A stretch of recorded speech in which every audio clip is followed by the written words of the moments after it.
Bonjour et bienvenue à notre méditation sur la grâce. Nous sommes donc de retour à Éphésiens après avoir parlé des événements autour de la naissance du Christ Jésus.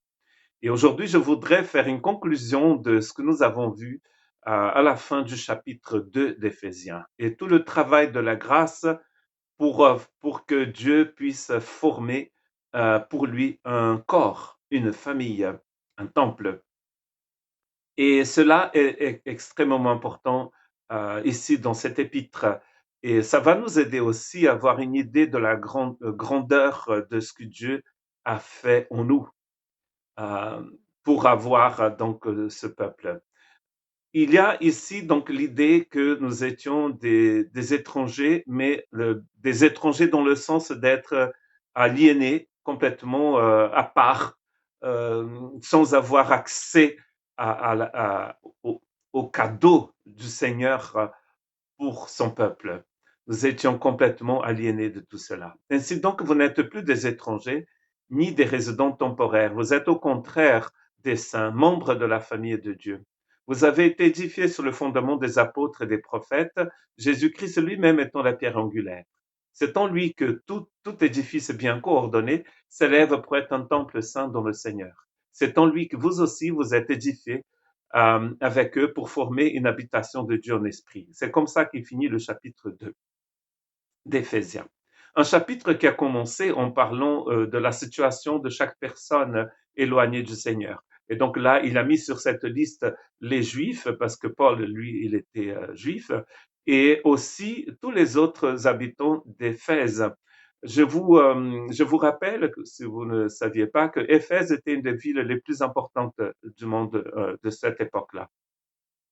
Certains disent que c'était la quatrième plus grande ville de l'Empire romain. Et d'autres disent que c'était peut-être la deuxième, juste plus petite que Rome. Donc, sur cette liste, on avait Alexandrie, on avait Rome, on avait Éphèse et on avait une autre ville, les quatre plus grandes villes de l'Empire romain. Et cette ville, elle est très cosmopolite, comme vous pouvez imaginer. Comme toute grande ville d'aujourd'hui et de l'époque, cette ville était cosmopolite. Et Paul est en train de dire à ces personnes qui étaient dans cette église d'Éphèse, qui faisaient partie de la communauté chrétienne d'Éphèse, que ils sont très différents, ils viennent de cultures différentes, ils parlent de langues différentes, mais en Christ, ils forment un seul royaume. C'est la première image ici. Et eux, ils sont citoyens de ce royaume. Qu'ils soient noirs, blancs, il avait sûrement des Noirs, hein, il avait des Européens, il avait des Africains, il avait des gens du Moyen-Orient, il avait des gens tous les coins de l'Empire romain. Et ces personnes, quand ils rentraient dans la communauté du Christ, ils appartiennent maintenant à un seul royaume, pas à celui de Rome, mais un royaume qui n'est pas temporel. Et chaque personne devient citoyen de ce royaume, c'est ce qu'il dit ici. Ils ne sont pas qu'une nation, un royaume, ils font partie aussi d'une famille. Et en français, nous avons le mot famille de Dieu. En anglais, dans une certaine version, nous avons le mot household. God's household. Les gens de la maison de Dieu. La famille ici, c'est la maison. C'est les gens qui ont un même père. C'est la patrie divine, la patria de Dieu. Ces gens appartiennent à la maison du Seigneur.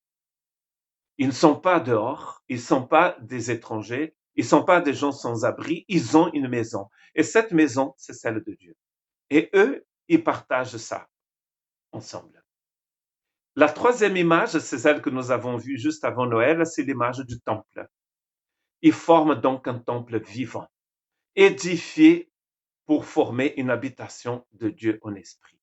Donc ça veut dire que Dieu habite dans cette maison.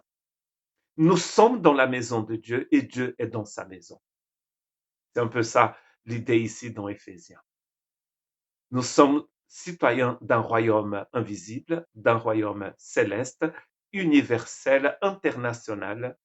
Nous faisons partie de la famille de Dieu où nous sommes tous des frères et des sœurs et nous sommes devenus son temple.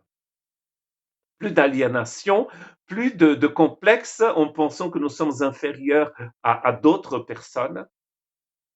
Nous sommes tous mis dans un même niveau par cette œuvre de la grâce de Dieu. Plus de conflits. La paix a été établie. La force motrice de cette machine, c'est l'agapé de Dieu, c'est-à-dire l'amour éternel de Dieu. Que Dieu vous bénisse.